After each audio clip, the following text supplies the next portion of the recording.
आए हुए सभी लोगों का बहुत बहुत धन्यवाद और आभार प्रकट करना चाहता हूं। ये जसवंत नगर विधानसभा, यहां के लोगों का परिचय देना या उनसे अपील करना, ये अपने सब वो लोग हैं जो घर के, परिवार के और समाजवादी आंदोलन के पहले दिन से जुड़े हुए लोग हैं। और ये बात केवल हम लोग मंच से नहीं कहते हैं, जो विरोधी लोग हैं वो भी ये महसूस करते हैं कि हम और कहीं तिगड़म तो लगा सकते हैं, कुछ और बहाने कर करके वोट को इधर उधर कर सकते हैं, लेकिन जब जसवंत नगर का वोट खुलेगा तो वो रिकॉर्ड न केवल अपना रिकॉर्ड बनाता है, बल्कि जसवंत नगर अपना रिकॉर्ड भी तोड़ देता है, लाखों वोट से हमेशा जिताता है। मैं जब पिछली बार आपके सड़क के किनारे कार्यक्रम हुआ था, उस समय भी यही बात मैंने रखी तो कही थी, और आज भी मैं महसूस वही बात करता हूं कि यहां की जनता ने मन बना लिया है कि एक एक वोट समाजवादी पार्टी के पक्ष में पड़ने जा रहा है। और ये जिम्मेदारी अब आपकी और बढ़ जाती है, क्योंकि पिछली बार तो चाचा यहां थे, लगातार संपर्क कर रहे थे। अभी आपने मुख्यमंत्री जी का तो सुन ही लिया आपने। जो मुख्यमंत्री जी हैं उनके बारे में क्या कहना। जब विधानसभा में हम लोग रहते हैं तो वो गिनती भी उल्टी पुल्टी पढ़ते हैं। एक बार कोई सवाल को लेकर के वो खड़े हो गए और जाने कहां से वो अखबार लेकर के आए और उस अखबार की खबर के माध्यम से कहने लगे कि 46 में 56 भर्ती हो गए थे एसडीएम। और उस दिन से लेकर के आज तक हम लोग कई जगह पर कई माध्यम से पूछते रहेंगे, भाई वो कम से कम 46 से 56 वाली सूची तो दे दो। और अभी पता नहीं क्या भाषण दे के गए हैं जो प्रसाद को चूरन समझते हैं। बताओ, ये हमारे मुख्यमंत्री, आपने देखा होगा सदन में जब भी चाचा को देखते हैं तो वो घबरा जाते हैं। तो जब जसवंत नगर में आए तो स्वाभाविक था कि उन्हीं के क्षेत्र में आए, और ऐसा नहीं कि उन्हें नहीं पता था, बस वो वोट मांगने की औपचारिकता करके गए हैं। उनकी जो एजेंसी के लोग हैं या जो हमारे आपके आसपास खाकी वर्दी के लोग खड़े हैं और एक आध और भी कहीं छिप के खड़े होंगे जो भाषण नोट कर रहे होंगे, वो खुद सूचना दे देते हैं कि ये लाखों लाख वोट से आप जसवंत नगर से हारने जा रहे हो। और आज तो जसवंत नगर है और तारीख 1 मई है। ये समझ लो बीजेपी गई, इसका पता नहीं लगेगा इसके बाद। और फिर जब चाचा ने इलाज करने की ठानी लिया है तो सोचो वोटों से कैसा इलाज होगा इनको। ये जनता तैयार है। हमारे गुजरात के क्षत्रिय भाई लोग तो तलवार से नहीं, इस बार मतदान से मतवार कर रहे हैं, उससे इलाज कर रहे हैं। और जसवंत नगर वाले भी इस बार अपना एक एक वोट डाल करके भारतीय जनता पार्टी के लोगों का इलाज करने के लिए तैयार हैं। ये वो लोग हैं जिन्होंने सब कुछ उल्टा पुल्टा कर दिया है और ऐसा उलझा दिया है देश को और तमाम चीजों को कि अगर ये नहीं हटेंगे तो हो सकता है ये संविधान को भी बदल दें। कई बार हम लोग इस बात को कहते हैं कि संविधान बदलेंगे, तो पत्रकार साथी और बीजेपी के लोग ये तर्क देते हैं कि संविधान कैसे बदल जाएगा। मैं उनसे जवाब में कहता हूं कि याद कीजिए कि भारतीय जनता पार्टी ने एक दिन फैसला ले लिया और फैसला लेकर के सब नोट बंद करा दिए। क्या किसी पत्रकार को पता था? क्या किसी जनता में किसी सदस्य को पता था? और इसी तरह अभी जो अग्निवीर व्यवस्था आई है, ये जो अग्निवीर व्यवस्था जो पक्की नौकरी होती थी, ये जो 4 साल की नौकरी कर दी है।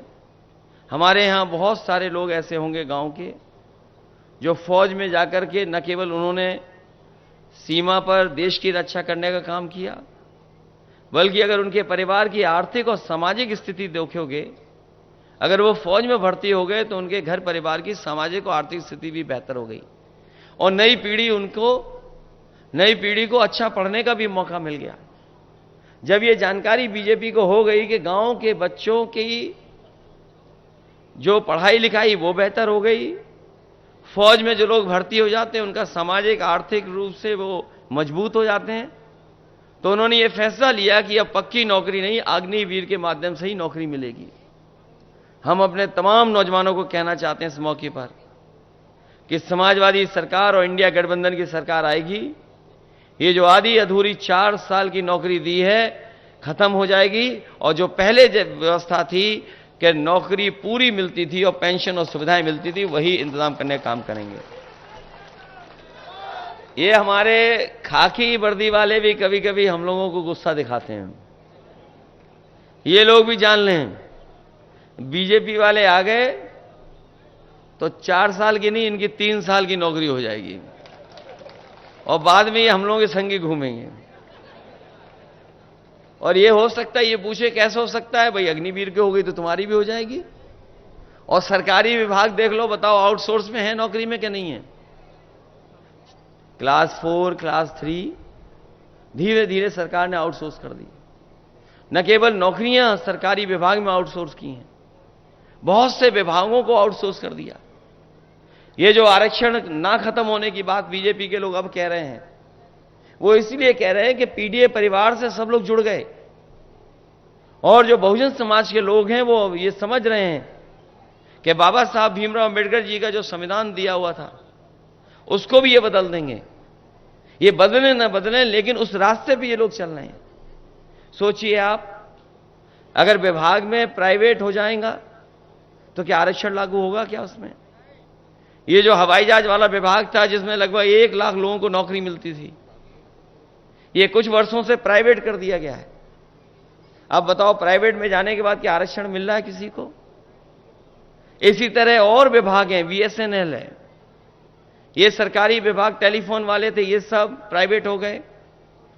ये पानी के जहाज जिस विभाग से चलते थे वो प्राइवेट हो गया। बीमा कंपनियां प्राइवेट होने जा रही हैं, बैंकें प्राइवेट होने जा रही हैं। तो सोचिए, अगर वो आरक्षण नहीं खत्म करना चाहते तो आखिरकार प्राइवेट के रास्ते पे क्यों जा रहे हैं? इसलिए घबराए हुए हैं भारतीय जनता पार्टी के लोग। और घबराने का नतीजा देखिए, जो कभी आरक्षण खत्म करना चाहते थे वो आरक्षण के पक्ष में बोल रहे हैं। लेकिन मैं अपनी जनता को सावधान करना चाहता हूं कि भारतीय जनता पार्टी के वो लोग हैं जिन पर भरोसा नहीं किया जा सकता। इन पे भरोसा तो बिल्कुल नहीं किया जा सकता। और अब तो इनकी और पोल खुल गई। ये अलग बात है कि इलेक्टोरल बॉन्ड जो आए थे उससे तो पोल खुली इनकी, जहां पर इन्होंने चंदा नहीं वसूला था पैसा। हम और आप लोग एक दूसरे का सहयोग मदद करते हैं तो क्या थोड़ा बहुत चंदा देते हैं? कभी 500 रुपए, 1000, 2000, 5000, बहुत संपन्न होंगे तो लाखों में दे सकते हैं।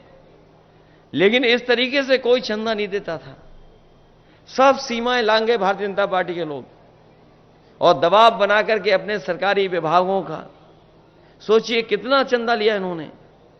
कई ऐसी कंपनियां हैं जिनके पास मुनाफा नहीं है, जिनके पास कोई कारोबार नहीं है, टर्नओवर नहीं है, लेकिन उसके बावजूद भी अपने टर्नओवर से ज्यादा चंदा दिया है।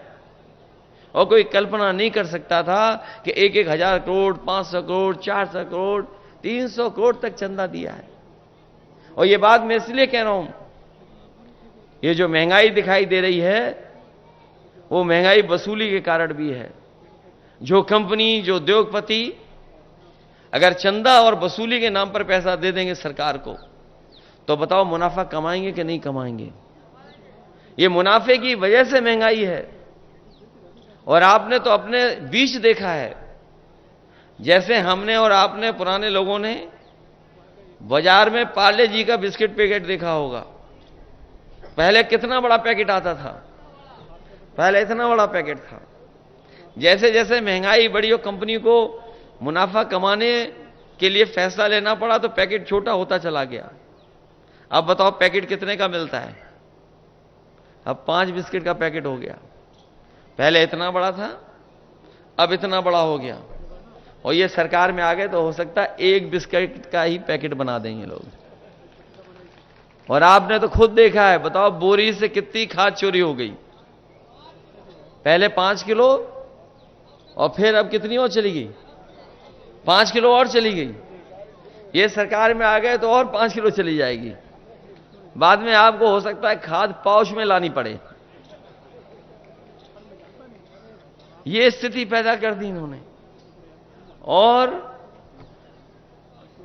जिसको लेकर के ये बहुत प्रचार करते थे, अब वो बात खुल गई। फिर ये लोग हमें और आपको सबको वैक्सीन लगवा रहे थे और जबरदस्ती वैक्सीन लगवा रहे थे। हमें लगता बहुत कम लोग होंगे जो हमारे जैसा फैसला लिए होंगे कि वैक्सीन नहीं लगवाएंगे। हमारे जैसे कम ही बचे होंगे। तुम्हें तो डॉक्टर ने मना की होगी। तो एक तो हमने नहीं लगवाई। अब तो बात खुल गई ना। और सोचिए कंपनी को क्या कहना पड़ गया। कंपनी ने खुद हाई कोर्ट में कहा कि हां, इस वैक्सीन के बाद लोगों का हार्ट अटैक या हार्ट संबंधी बीमारियां बढ़ी हैं। अब सोचिए जिनके घर में सर्टिफिकेट होंगे, जो वैक्सीन के सर्टिफिकेट आप लोगों ने रखे हुए हैं, उसको देख करके आप वोट किसको डालोगे। आप बताओ, जब सर्टिफिकेट दिखाई देगा तो कोई भी भारतीय जनता पार्टी को वोट नहीं दे सकता। अलग तरह की चिंता डाल दी मन में कि पता नहीं कल क्या हो जाएगा। तभी तो क्या कहते थे कि अफसर ढूंढना चाहिए, कोई नारा दिया था उस समय उन्होंने। तो सोचिए क्या अफसर ढूंढा उन्होंने कि वैक्सीन वालों से भी इन्होंने चंदा वसूल लिया। इसलिए बहुत से ऐसे सवाल हैं जिसका जवाब भारतीय जनता पार्टी के पास नहीं है। लेकिन सबसे बड़ा सवाल जनता के बीच में यही है कि ये संविधान बदल देंगे और संविधान बदलने के बाद हमारे अब के अधिकार छिन जाएंगे। हमें आपको जो सम्मान मिलता है वो भी ये छीनना चाहते हैं। और सच्चाई तो ये है कि बाबा साहब भीमराव अंबेडकर जी का दिया और संविधान ही हमारी संजीवनी है, जो हमें आगे बढ़ने का मौका देता है। यही संविधान हमें अधिकार देता है एक वोट का। और ये अगर संविधान बदल दिया तो हो सकता है भारतीय जनता पार्टी के लोग हमें और आपको जो वोट देने का अधिकार है वो भी छीन लें। इसलिए जहां मतदान के लिए आप जाएंगे वहीं सावधान रहेंगे और सावधान रह करके अपने बूथ की रक्षा करने का काम करना। क्योंकि इस समय चाचा यहां ज्यादा समय नहीं दे पा रहे हैं। उन्हें भी चुनाव लड़ना पड़ रहा है और लड़ाना पड़ रहा है। तो उनकी भी इच्छा हम लोगों ने पूरी की है।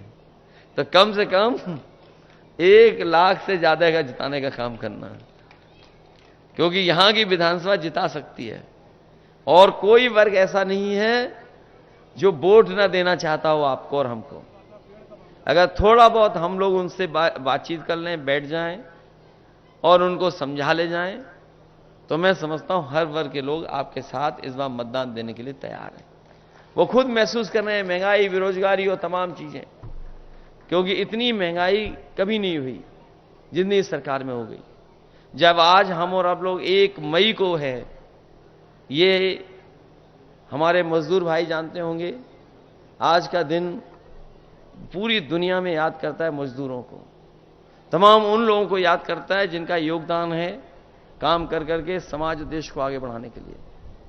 ये जो लेबर डे है, आज की तारीख के दिन योगदान, संघर्ष और उनके किए हुए कामों से जो तरक्की हो रही है उसको सब याद करते हैं।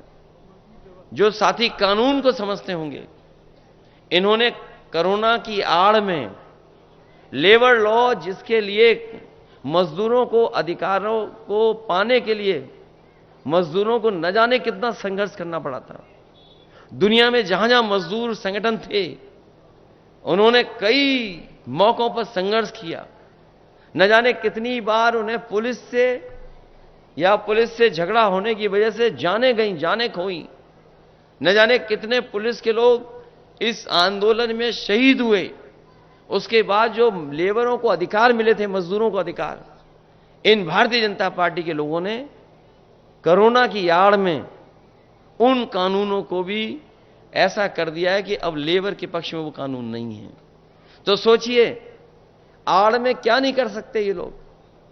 इन्होंने छिप करके हमारे तमाम मजदूरों को जो कई सौ वर्षों के संघर्ष के बाद जो अधिकार मिले थे, जो उन अधिकारों को छीनने भी काम किया है। इसलिए इनसे सावधान रह करके इन भारतीय जनता पार्टी को हटाने का काम करना। जो पहले और दूसरे चरण के वोट पड़े हैं, उस चरणों में भारतीय जनता पार्टी और उनके सहयोगी लोग बहुत पीछे छूट गए हैं। पीछे छूट गए, इसीलिए उन्होंने अपना 400 पार का नारा बदल दिया। न केवल नारा बदला है, बल्कि उनके भाषणों में आप देखो क्या भाषा का इस्तेमाल हो रहा है। जो भाषा बोली जा रही है वो लोकतंत्र में कोई स्वीकार नहीं कर सकता। और जिस तरह के शब्दों का इस्तेमाल किया जा रहा है, अगर उन्हीं शब्दों को और उन चीजों का अगर हम आकलन निकालें और बैंकों से अगर आंकड़े निकालें, तो शायद भारत में सबसे ज्यादा गरीबों ने सोना रख करके कर्ज लिया होगा। सबसे ज्यादा बैंकों से लोगों ने, गरीबों ने कर्ज अगर लिया है तो सोना रख करके कर्ज लिया है। और यही बीजेपी के लोग जो बड़े बड़े लोगों का कर्ज माफ कर चुके हैं, और इतना नहीं, छोटा मोटा कर्ज नहीं माफ किया है, लगभग 16 लाख करोड़ कर्ज माफ कर चुके हैं उद्योगपतियों का। इसलिए गठबंधन ने और इंडिया गठबंधन ने तय किया है, समाजवादी पार्टी ने फैसला लिया है कि इस बार दिल्ली की सरकार बनेगी तो अपने किसानों का पूरा कर्जा माफ होगा। जिस तरीके से उद्योगपतियों का कर्जा माफ हुआ है, उनका करोड़ों का कर्जा माफ हुआ है, हमारे किसानों का तो लाखों का है, करोड़ों का किसी का नहीं है। जब बीजेपी ने कर्ज माफ करने का फैसला लिया तो इन्होंने जो मानक तैयार किए वो ये कहा कि 5 करोड़ से ऊपर जिन्होंने कर्ज लिया उनका कर्ज माफ होगा। यहां जितने लोग बैठे हैं, आसपास जितने लोग होंगे, किसी का भी करोड़ों में कर्ज नहीं होगा, लाखों में कर्ज होगा। कि हमारे गरीब छूट जाएं, किसान छूट जाएं, गांवों में रहने वाले छूट जाएं, उनका कर्ज ना माफ करना पड़े। इसलिए बीजेपी ने जब कर्ज माफ किया तो यह फैसला लिया कि 5 करोड़ से ऊपर जिन लोगों का कर्ज है वो कर्ज माफ होगा। हम समाजवादी और इंडिया गठबंधन के लोग कहते हैं जो किसानों का लाखों लाख कर्ज है वो पूरा माफ करने का काम करेंगे। अगर उद्योगपतियों का माफ हो सकता है तो किसानों का भी हमारा माफ होगा। इसी तरह राशन को लेकर के इन्होंने गरीबों से वोट ले लिया। पिछला चुनाव था तो राशन में न जाने क्या क्या दे रहे थे, और अब जो राशन आ रहा है उसमें बताओ क्या आ रहा है। ये आपका स्वास्थ्य बेहतर करने के लिए दे रहे हैं। सोचो, पहले दे रहे थे रिफाइंड तेल, नमक और न जाने क्या क्या देना चाहते थे, और वोट ले लिया, सरकार बन गई। अब बताओ राशन में क्या दे रहे हैं। वो इसलिए बाजरा दे रहे हैं कि आपका स्वास्थ्य बेहतर हो। और ये हम अपने गरीबों को कहना चाहते हैं, न केवल राशन की गुणवत्ता बेहतर करेंगे, बल्कि जिस तरीके से संपन्न लोग या जो शहर में रहने वाले लोग पैकेज्ड आटा खा रहे हैं, वो स्वादिष्ट भी है या उसमें गुणवत्ता भी है, पौष्टिक भी है। समाजवादी सरकार और समाजवादी लोगों ने तय किया है कि अपने गरीबों को भी पौष्टिक आटा के साथ साथ डाटा फ्री दिलाने का काम करेंगे। और डाटा इसलिए कि दुनिया में बड़ा ताकतवर देश अमेरिका, आप पता कर लेना, जानकारी कर लेना, कई शहरों में लैपटॉप फ्री दे रही है अपने बच्चों को। वो इसीलिए दे रही है लैपटॉप क्योंकि वो समझ रहे हैं कि जिस समय कोरोना आया था, संपन्न परिवार के लोगों ने, बच्चों ने तो पढ़ लिख लिया था, और जो गरीब परिवार के बच्चे थे, क्योंकि उनके पास कोई न इंतजाम था, ना कंप्यूटर था, ना लैपटॉप था, ना अच्छा मोबाइल था, वो पढ़ाई लिखाई भी नहीं कर पाए, उनके सालों साल चला गया। लेकिन जो संपन्न परिवार के लोग थे, जिन पे मोबाइल था, लैपटॉप था, कंप्यूटर था, वो ऑनलाइन पढ़ाई कर सकते थे। और हम तो ये कहते हैं कि जो समाजवादियों ने लैपटॉप दिए थे वो उस समय भी इस्तेमाल हुए, और आज भी जहां होंगे वो आज भी चल रहे होंगे। और जब कभी भी ऑन करते होंगे तो उसमें नेताजी और हम ही लोग दिखाई देते होंगे। उसकी भी नकल कर ली हमारी इस सरकार ने। हम लोगों ने इतना बड़ा दिया था लैपटॉप, इनने इतना कर दिया उसको, और उसमें उंगली घुसते रहो तो वो चले नहीं चले पता नहीं। और 100 नंबर की भी नकल कर ली। एम्बुलेंस खराब कर दी। एम्बुलेंस इसलिए दी कि गरीब की मदद हो जाए, लेकिन एम्बुलेंस भी खराब कर दी। 100 नंबर इसलिए दी थी कि गरीब को भागना ना पड़े, थाने ना जाना पड़े, अगर कहीं झगड़ा हो, कहीं भी हो, फोन करे तो उसके पास पहुंच जाए। और जब से इन्होंने 100 से 112 किया है, तो इन्हें पुलिस वालों को ये लगा कि जब सरकार ने नंबर बढ़ा लिया तो हम भी अपनी वसूली बढ़ा लें। तो ये स्थिति पैदा हो गई सरकार में। इसलिए हम आपसे निवेदन और अपील करने आए हैं कि ये चुनाव मैनपुरी का पूरा देश देखेगा, पूरा देश की नजर होगी यहां पर। ये मैनपुरी नेताजी की वजह से और आप लोगों की वजह से पूरे देश में इसकी पहचान है। कम लोकसभाएं होती हैं जिनकी पहचान देश में बन पाती है, और जो वीआईपी लोकसभा जिनको गिना जाता है, माना जाता है, ये मैनपुरी भी वही लोकसभा है।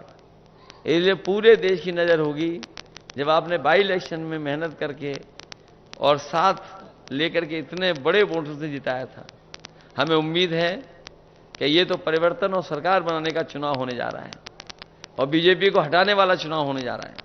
इसलिए आप सब लोग मिलकर के पहले से ज़्यादा वोट दे करके समाजवादी पार्टी को रिकॉर्ड मतों से जिता देना। यही निवेदन, यही प्रार्थना, यही अपील मैं आपसे करने आया हूँ।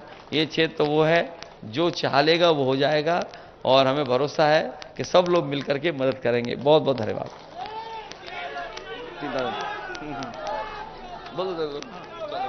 चलिए, सबको बहुत बहुत धन्यवाद। बस ध्यान रखिए 7 तारीख को वोट पड़ना है और डिब्बों को भर देना है, बस इतना करना आप लोगों को।